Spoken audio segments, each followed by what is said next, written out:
gosh, it's terribly different. It's very much bigger, full of machines. A lot of it was handwork.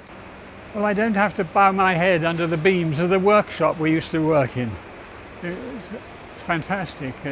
And not only just the space, but all the machinery and the equipment here. We used to have second-hand lathes and about 6 people working there. And here you've got hundreds, well, not in this particular factory, but all over the place there are hundreds. And the equipment is so much better. In the old days, we required, the first really good employee was an old elderly man who had worked in the physics department in Oxford and was used to using old equipment and old lathes, doing a lot of by hand. And he made the most fantastic things now, which takes a lifetime of work in the laboratory to do. Young people coming along, they go through school, they're very good, but they're more used to modern machines, and it's very nice, very pleasing, but it's very different to what it used to be. But at the beginning, which was 59, it was just you and me and this retired technician in our garden shed. Yeah. And that was even smaller. And that was all very second-hand equipment. And the first full-time employee only came in 63. So 63. 63, a long way back. But the first few years were just us. But after 63, of course we were in superconductors by then and into cryogenics.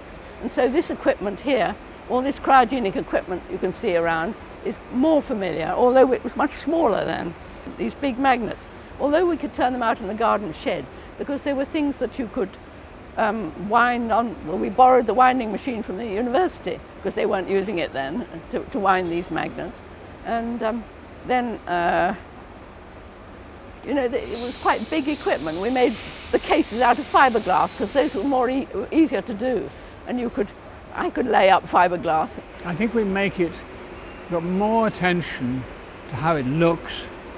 It's not so much that they really feel they want to make it look good, but they're brought up with apprenticeships and all that. Everything they make does look good, whereas in the early days, how the equipment's going to look was just not to figure in. As long as it worked, it worked. But there did come a point where we learned that physicists like equipment to look good as well as to work. I think maybe they're part of the same thing. It's easier to sell too. Yes. If your equipment looks good, somehow whatever the selling process is much easier, whereas before the scientist who was going to use it used to come along, and when we mentioned the price he said, "Oh my God, you know, can't we make it a bit cheaper?" Everything was to making things cheaper and simple. Looks really didn't come into it.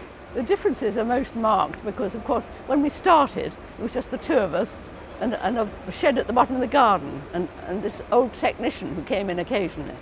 But now there are, as you can see, there are hundreds of people in a large factory. And this is only one of quite a lot of different places in the world, about 30, I think, isn't it? Well, I think the people are all as friendly as they used to be. I think we started with a certain ethos in the company, and I think it's kept it all along. It's a very inclusive company now, and although it's got much bigger, it's still got the same spirit it used to have.